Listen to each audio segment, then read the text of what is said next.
በሰማይም በምድርም ያለውን እሰሩ ፍቱን የተባለ ይሄ ኃላፊነት በጣም ከባድ ነው።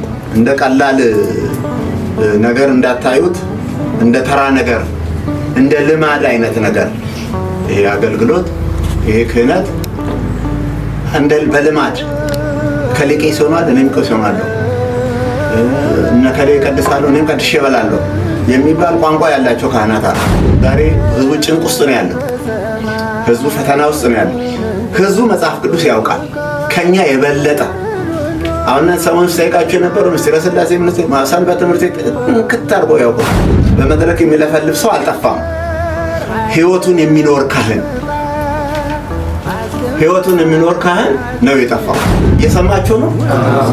የሚናገረውን የሚኖር ካህን አስተምሮ አትስከሩ የሚል ካህን ከሰከረ፣ አትዘሙቱ የሚል ካህን ከዘሞተ፣ አትግደሉ የሚል ካህን ከገደለ፣ አትስረቁ የሚል ካህን ከሰረቀ ማን ጋር ሄዶ ይጽናናል? ህዝቡ። የህዝቡ አይን እኛ ነው ተስፋ የሚያደርገው። ቤተክርስቲያን ስናገለግል ተስፋ ይጥላል እኛ ላይ። እኛ ግን አጉል ቦታ ስንታይ፣ ቆሻሻ ስራ ስንሰራ ስንታይ፣ አላስፈላጊ ነገር ስንናገር፣ አጓጉል ቦታ ላይ ስንታይ ህዝቡ ተስፋ ይቆርጣል። ማን ጋር ይሄድ እንግዲህ?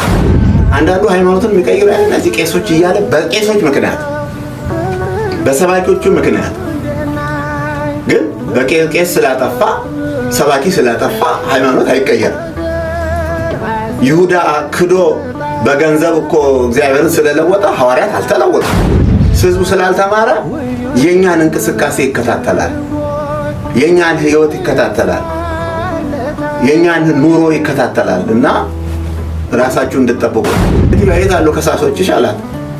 አይ የወጡ ያንዳንድ እያሉ ወጥተው ሄዱ እኮ የራሳቸውን ኃጢአት። እሷ ከሰራችው ዝሙት እጥፍ የወደቁ የረከሱ ሰዎች ነበሩ። እንኳን እሷን ለመክሰስ እሷን ለመናገርም የማይገባቸው ከሷ የበለጠ ሸክም የተሸከሙ ሰዎች። አንድ ቀን እንግዲህ ስታመነዝር ተገኝታ ነው በሙሴ ሕግ በድንጋይ ትወገር ይላል። አንተ ምን ትላለህ? ስታመነዝር አገኘናት ያሉ ሴት ብቻዋን ቆማ እኔም አልፈርድብሽም ደግመሽ ኃጢአት አትስሪ አለ። ያንዱ ንስሐ ለአንዱ አይነገርም። እንደገና ደግሞ በመጨረሻ ሰው ባጠፋ ቁጥር ተነስቶ ብድግ ብሎ ገዝቻለሁ አይባልም። ግዝት መስፈርት አለው ራሱ። አውግሻለሁ ገዝቻለሁ የሚሉ ቄሶች አሉ። ይህ ጥቃት መወጫ የሚያደርጉ ቄሶች አሉ። ገዝቻለሁ ብሎ ማስፈራሪያ ማለት ነው። እንደዚህ አይደረግም። ቢያጠፋም ማስተማር ነው። ውግዘት የመጨረሻው እኔም አላወግዝም፣ ወደ ሲኖዶሱ ነው የሚሄደው። የከፋ ነገር ሲመጣ ሲኖዶሱ ነው የሚያወግዘው። የማትወዱ ሰው የማይወዱ ሰው ሲመጣ ቄሶቹ ሲናዘዝ ከባድ ኑዛዜ ይሰጡታል። ሰውየው ስለማይወዱት እንደ 41 ስገድ የሚባለው 200 እንድትሰግድ ይሉታል። ሰውየውን ስለማይወዱት ማለት ነው። እንዲህ አይነት ቋንቋ ሐዋርያነት ውስጥ የለም። ይህን በጥንቃቄ እንድታስተውሉ እንዳትዘናጉ። እልህ መወጫ መጉጃ አይደለም። ክህነት ለቤተ ክርስቲያን ኃላፊነታችሁ እንድትወጡበት፣ ቤተ ክርስቲያናችሁ እንድትጠብቁበት፣ ቅርሳችሁን እንድትጠብቁ። ዛሬ ቅርስ ብለን የምናስጎበኘው ድሮ የአባቶቻችን በስነ ስርዓት ያስቀመጡት ቅርስ ነው። ዛሬ ያለውን ደግሞ እኛ በስነ ስርዓት ማስቀመጥ ጊዜ በላይ በጣም አደገኛ ከባድ ችግር ውስጥ ያለችበት ጊዜ እና በጣም ጥንካሬ ያስፈልጋችኋል፣ ብርታት ያስፈልጋችኋል፣ መስዋዕት መክፈልም ያስፈልጋል። መውጣት መውረድ፣ ሰውን ወደ እግዚአብሔር ለማምጣት በጣም ትግል ያስፈልጋችኋል። የእያንዳንዳችን አጠፋፍ በእግራችን ስር ነው ያለው። ሰዓቱንና ቀኑን ነው የማናውቀው። ጠፊ ነን ሁላችን፣ በዚህ የሚቀር የለም። ግን ሰዓቱን ጊዜውን አናውቀው። ተኝቶ መቅረት ይኖራል። በውሃ ትንታ መሞት ይኖራል። በምግብ ትንታ መሞት ይኖራል። ወጥቶ በመኪና አደጋ መሞት ይኖራል። እንደው በቃ የተመደበልን አለ። በቃ በአጠቃላይ ጠንቅቀን ሰርተን ስቶር ውስጥ የምናስቀምጠው መልካም ስራ ብቻ ነው ከኛ ጋር የሚሄደው። ያ ከሌለ ደግሞ አስጠያቂ ህይወት ነው። ይኸው ዛሬ እኔ አይደለሁም ክህነት መስጠት፣ ባለቤቱ ራሱ ነው። ስመክራችሁ አልነበረም ወይ? በዛ ሰው ላይ አድሬ ስነግራችሁ አልነበረም ወይ? ሕጌን ለምን አፈረሳችሁ? ለምን አልተወጣችሁም ኃላፊነታችሁን የምትባሉበት ጊዜ ሩቅ አይደለም። እንግዲህ ወዲህ አሁን እንግዲህ ሰውን ንስሐ አባት ሆነን ይላል ሁኑኝ ይላል። ድሃውም ይመጣል ንስሐ አባት ሁኑኝ ይላል። ሀብታሙ ይመጣል ንስሐ አባት ሁኑኝ ይላል። ምርጫችሁ እንግዲህ የቱ እንደሆነ እኔ አላውቅም። እንደ ቤተ ክርስቲያን ቋንቋ ግን ሰው አይመረጥም። ደግሞ ሌላው ምንድነው? ባልና ሚስት ንስሐ ይገባሉ። የሚስትየዋ ንስሐ ለባሏ አይነገርም። በጣም ነውር ነው። ባልየው የተናዘዘው ንስሐ ለሚስትየዋ አይነገርም። የባልና ሚስቱ ለየብቻ ነው የምትሸከሙት። ቅጣታቸውን ለየብቻ ነው። ስግደት ሊሆን ይችላል፣ ጾም ሊሆን ይችላል፣ መስዋዕት ሊሆን ይችላል። ለየብቻ እንደየጥፋቱ መጠን ማለት ነው።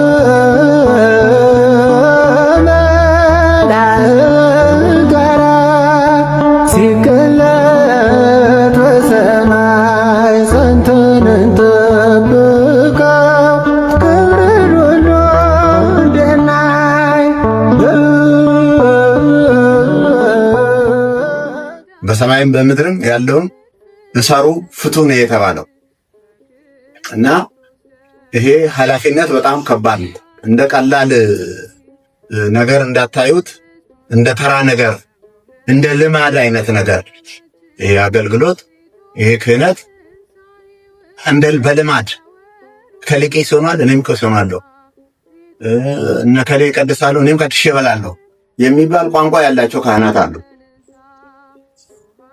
አስተምሬ እበላለሁ ነው፣ ቀድሼ እበላለሁ ብቻ አይደለም። ቀድሶ መብላት ጥሩ ነው። ተቀጥሮ በቅስና በቅዳሴ ማገልገል ጥሩ ነው። ግን ቀድሼ እበላለሁ ብቻ ሳይሆን ቀድሼም አስተምሬም እበላለሁ ነው መባል ያለበት። ይሄ ነው የሚባለው። ዛሬ ህዝቡ ጭንቅ ውስጥ ነው ያለው። ህዝቡ ፈተና ውስጥ ነው ያለው። ህዝቡ መጽሐፍ ቅዱስ ያውቃል ከኛ የበለጠ። አሁን ሰሞኑን ስጠይቃቸው የነበረው ምስጢረ ሥላሴ ሰንበት ትምህርት ቤት እንክት አድርገው ያውቁታል። በደንብ አድርገው ያውቁታል። እናንተ ሰንበት ትምህርት ቤት ትንቃላችሁ። ምስጢረ ሥላሴ ነገረ መለኮት በደንብ አድርገው ያውቃሉ።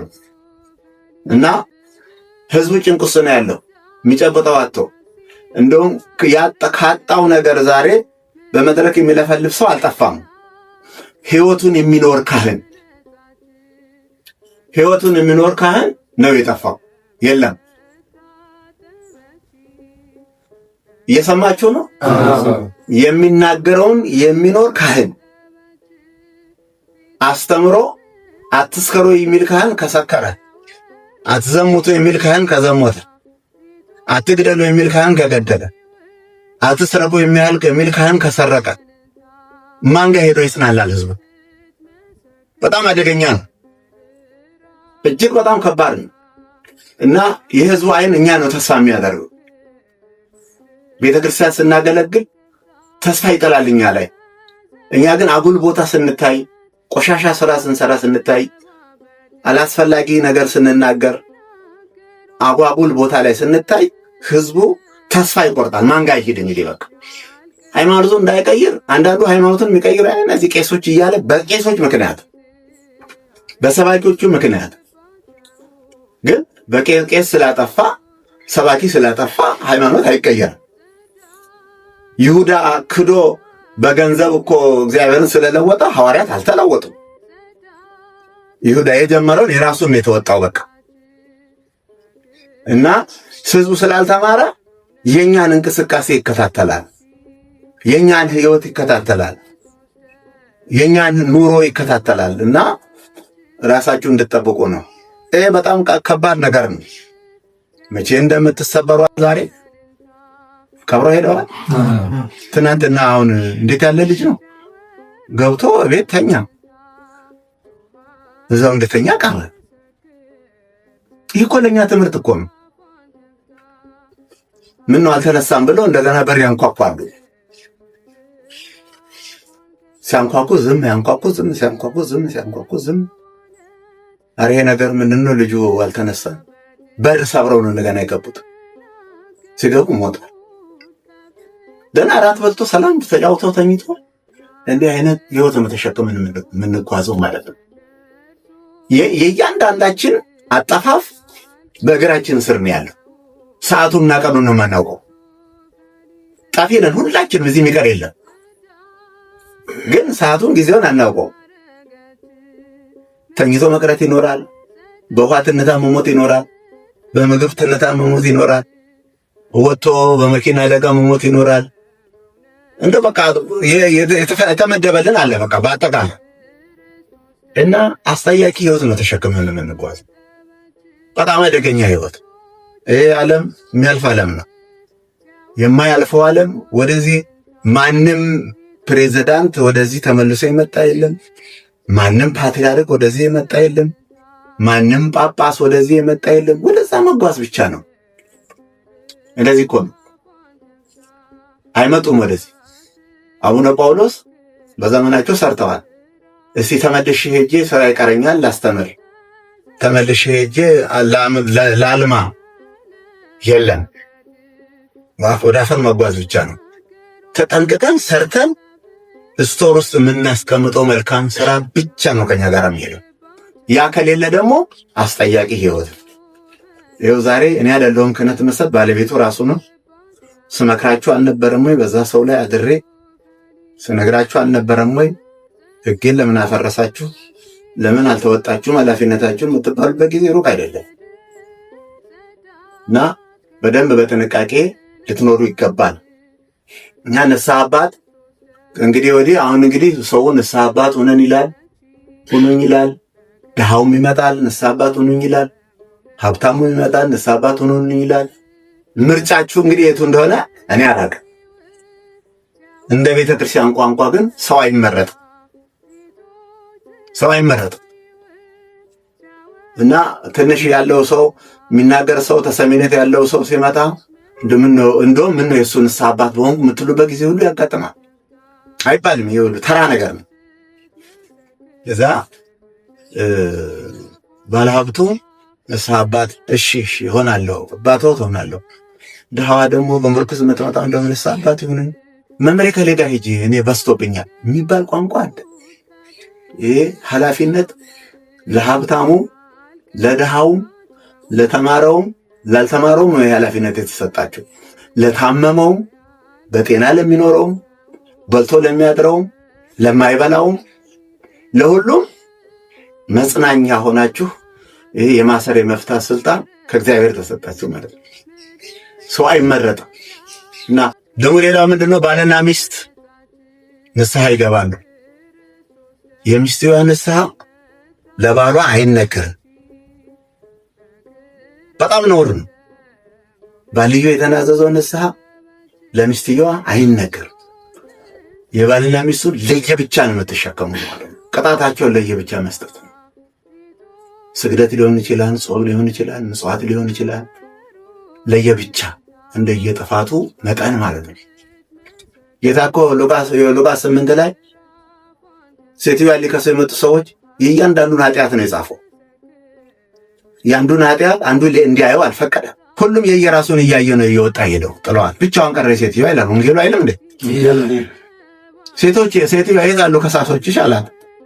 አይ የወጡ የአንዳንድ እያሉ ወጥተው ሄዱ እኮ የራሳቸውን ኃጢአት። እሷ ከሰራችው ዝሙት እጥፍ የወደቁ የረከሱ ሰዎች ነበሩ። እንኳን እሷን ለመክሰስ እሷን ለመናገርም የማይገባቸው ከሷ የበለጠ ሸክም የተሸከሙ ሰዎች ነበሩ። እሷ አንድ ቀን እንግዲህ ስታመነዝር ተገኝታ ነው በሙሴ ሕግ በድንጋይ ትወገር ይላል። አንተ ምን ትላለህ? ስታመነዝር አገኘናት ያሉ ሴት ብቻዋን ቆማ እኔም አልፈርድብሽም ደግመሽ ኃጢአት አትስሪ አላት። እንደዚህ ነው። የአንዱ ንስሐ ለአንዱ አይነገርም። እንደገና ደግሞ በመጨረሻ ሰው ባጠፋ ቁጥር ተነስቶ ብድቅ ብሎ ገዝቻለሁ አይባልም። ግዝት መስፈርት አለው ራሱ። አጉዤሃለሁ፣ ገዝቻለሁ የሚሉ ቄሶች አሉ። የጥቃት መወጫ የሚያደርጉ ቄሶች አሉ። ገዝቻለሁ ብሎ ማስፈራሪያ ማለት ነው። እንደዚህ አይደረግም። ቢያጠፋም ማስተማር ነው። ውግዘት የመጨረሻው እኔም አላወግዝም፣ ወደ ሲኖዶሱ ነው የሚሄደው። የከፋ ነገር ሲመጣ ሲኖዶሱ ነው የሚያወግዘው እና ይህን በጥንቃቄ በደንብ አድርጋችሁ እንድታስተውሉ። ሌላው ደግሞ የማትወዱ ሰው የማይወዱ ሰው ሲመጣ ቄሶቹ ሲናዘዝ ከባድ ኑዛዜ ይሰጡታል። ሰውየው ስለማይወዱት እንደ 41 ስገድ የሚባለው 200 እንድሰግድ ይሉታል። ሰውየውን ስለማይወዱት ማለት ነው። እንዲህ አይነት ቋንቋ ሐዋርያነት ውስጥ የለም። አሁን የወይራ ጥብጣቤ ዕለተ ዓርብ የወይራ ስግደት ጥብጣቤ ይሰጣል። ሙሉ ኃጢአት ለተሰራው አይደለም። ከሕማማት ከሆሳዕና እስከ ስቅለት ለሰሩ ስህተቶች ነው ምዕመናኑ ስግደት የሚቀበሉት እንጂ ቋሚ ንስሐ ለብቻ ነው የሚወሰደው። ኑዛዜ ለብቻ ነው። እየሰማችሁ ነው። ያለታ ብቻ የዓመቱን ንስሐ ለማጠቃለል እንዲያደርጋል ያ አይደለም። ከሰኞ እስከ ከሆሳዕና እስከ ዓርብ ድረስ ስራ አይሰራም። ስግደትና ጸሎት ብቻ ነው።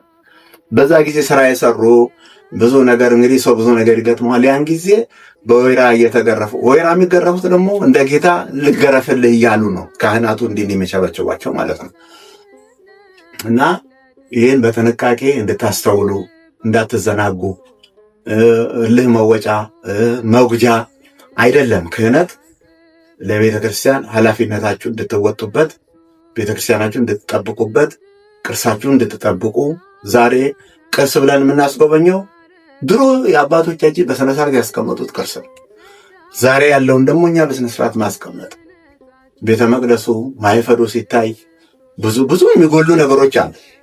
ሰንበት ተማሪ መቅደስ መግባት ቢችል እኮ ማይፈዱ አይቆሽሽ፣ ሳህሉ አይቆሽሽ፣ ምኑ አይቆሽሽም።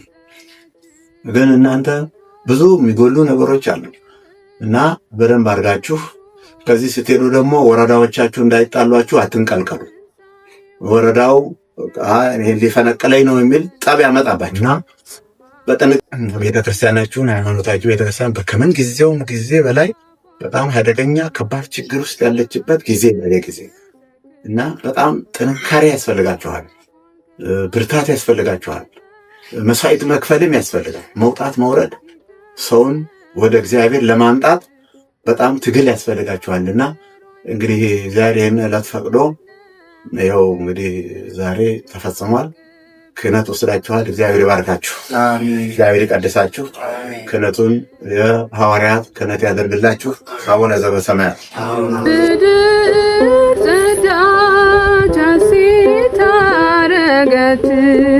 ምድር ጸዳች ከእድፍ ነጻች በክርስቶስ ደም እውነት ታጠበች በክርስቶስ ደም